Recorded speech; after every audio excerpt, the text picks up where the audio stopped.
Hello world, it's me Doji. Welcome back to my YouTube channel. So sa previous video ko guys, pinag-aralan natin yung nested if. Ngayon guys, sabi ko sa inyo, pag-aaralan natin yung switch case. So ano ba ang kaibahan ng switch case? Yung switch case, halos parehas lang sila ng functionality ng nested if. Ang kaibahan lang si switch case guys, hindi niya kaya gumawa ng complex operation. 'Di ba? Si nested if meron siyang condition tapos may mga expression doon, 'di ba? Kung si pera ba is greater than this, kung yung isang value ba is greater than or nagpa-plus, nagma-minus, kumukuha ng modulus. Walang ganon yung switch case. Ang ginagawa lang ni switch case guys is kino-compare niya lang yung value. Nagkakaroon lang siya ng comparison, hindi siya nagkakaroon ng complex conditions. So mamaya papakita ko sa inyo, maintindihan niyo guys, padali lang to. At dahil dun sa reason na yun guys, kaya mas madaling basahin at mas madaling intindihan si switch case. Para ma-demo ko sa inyo ng mas malinaw guys, wag na natin patagalin, open na natin yung ating code editor, yung Visual Studio Code. So ngayon, intro na naman tayo dahil C++ to, hashtag include na naman. Tayo stream, tapos using namespace std, tapos yung ating integer main, parenthesis, and then curly braces. Okay? Tapos maglagay na tayo ng return 0 dito.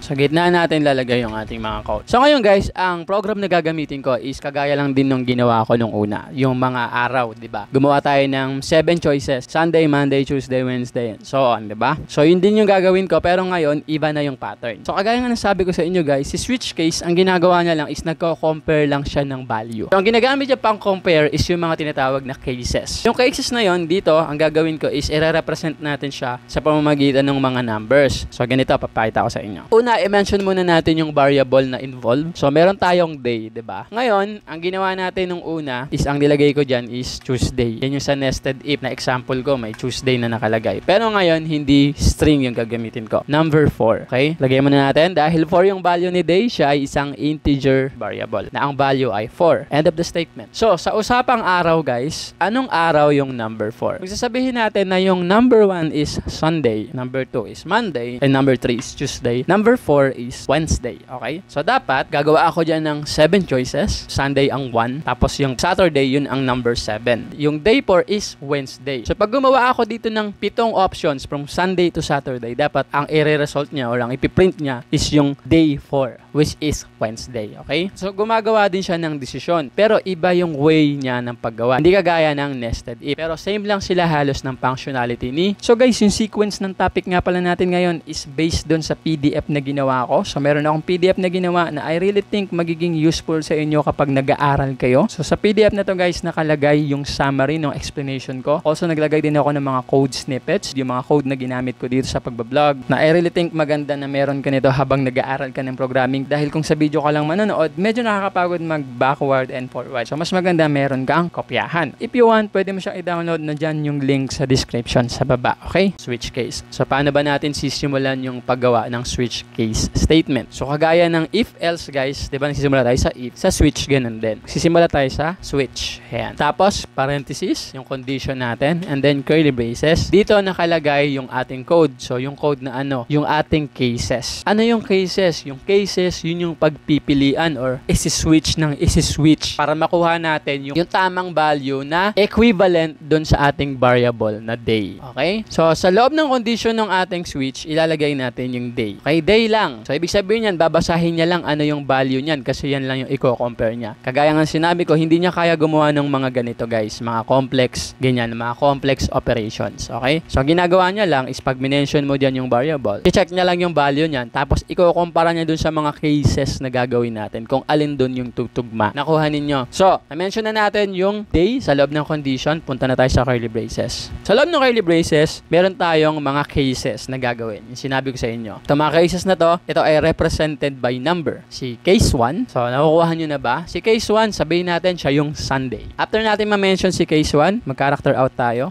Sabihin natin siya si Sunday. And then mag-end line tayo dito. End line. Ngayon guys, kailangan natin maglagay sa baba ng tinatawag na break. Para saan naman itong break guys? Itong break na to, ginagamit natin to para i-terminate yung case. Okay? Kasi ang mangyayari yung code natin magra-run from top to bottom. So kung madadaanan niya yan, ipiprint niya yan lahat, diba? So ang gagawin niya, para ma-stop yon, para magkaroon ng stop. Kunyari, hindi naman case 1 hinahanap natin eh. Day 4. Sabihin, yung case 4 ang hinahanap natin. So dapat, hindi magpiprint yan. So, kailangan natin ng break. Bakit? Kasi pag nag-break tayo, magkakaroon ng termination, mato-terminate or may stop yung case natin. Itong case 1. Ang mangyayari, dahil nagkaroon ng break at hindi siya yung napili, magpo-proceed tayo dun sa next case. case. So, gagawa tayo ng next case. Ngayon, kakopy ko na lang din to. Okay? Kasi ganun pa rin, same element. Kailangan mo yung case. So, ito naman, case 2 naman. Tapos, ang kanyang value is Monday naman. Sunday, Monday. Okay? Tapos, sunod, copy ulit natin. Case 3 naman, kailangan ulit ng character out at saka ng break. Case 3. Si case 3, sabihin natin ito ay Tuesday. Tapos, case 4. Si case 4 naman ay, ito na yung hinahanap natin. Yung Wednesday. Okay? So, ngayon, bago ko yan i-run, hindi kasi yan yung dulo. Meron niyang tinatawag na default. So, ilalagay natin yung default. Ano ibig sabihin ng default, guys? So, default, tapos colon, and then sa baba, lalagay natin kung ano yung magpiprint kapag ka nag-default. So, sabihin natin, dito nakalagay, invalid day.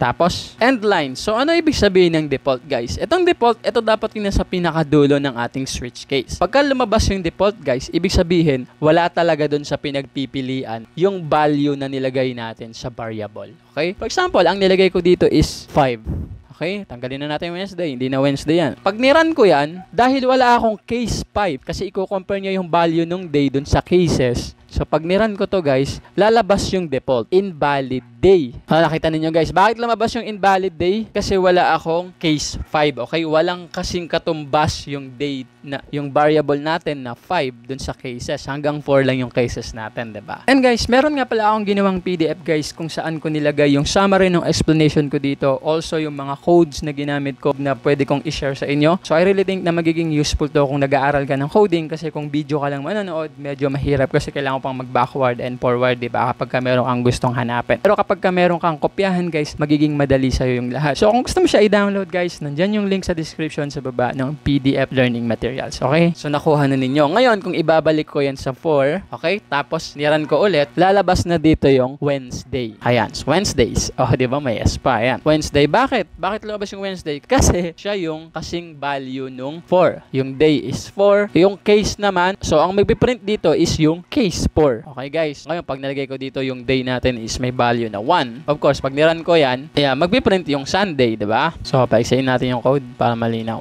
So, nakita niyo, guys. So, ganyan yung function ni switch case, guys. Okay? Kinukuha niya yung value ng ating variable na lagay natin dito sa condition. Yung value niyan, kinukumpara niya dun sa mga cases. Nag-i-switch siya ng cases kung alin dun yung tutugma dun sa value. Okay? Kung si case 1, kung tugma siya sa value ni variable. Kung ang value ng variable natin is 3. So, ang ipiprint niya dyan is yung case 3. Okay, guys. So, ang lalabas dito, pag niran ko to is Tuesday. Nakita ninyo, guys. So, ganyan yung gamit niya. So, parang kagaya lang din siya ng nested if, kahit yung else if or ladder if yung gamitin mo. Ganun na ganun lang din siya. Ang kaibahan lang, mas simple at mas madaling basahin si switch case. Kaso, ang downside niya, hindi siya pwedeng gumawa or hindi niya kaya yung mga complex operations, di ba? So, kung magko-compare ka lang naman ng value, yun lang yung gagawin mo. So, pwede mo nang gamitin si switch case kaysa mag-nested if ka, di ba, guys? So, ngayon na alam na natin yung nested if, switch case statement. Ngayon, kailangan na nating pag-aralin yung iba't ibang klase ng mga loops. Okay? So, marami tayong loops na pag-aaralan. Uunahin nating pag-aralan dito, guys, is yung for loop. So, paano ba mag-code ng for loop? Ganito yan. Burahin muna natin to. Tapos,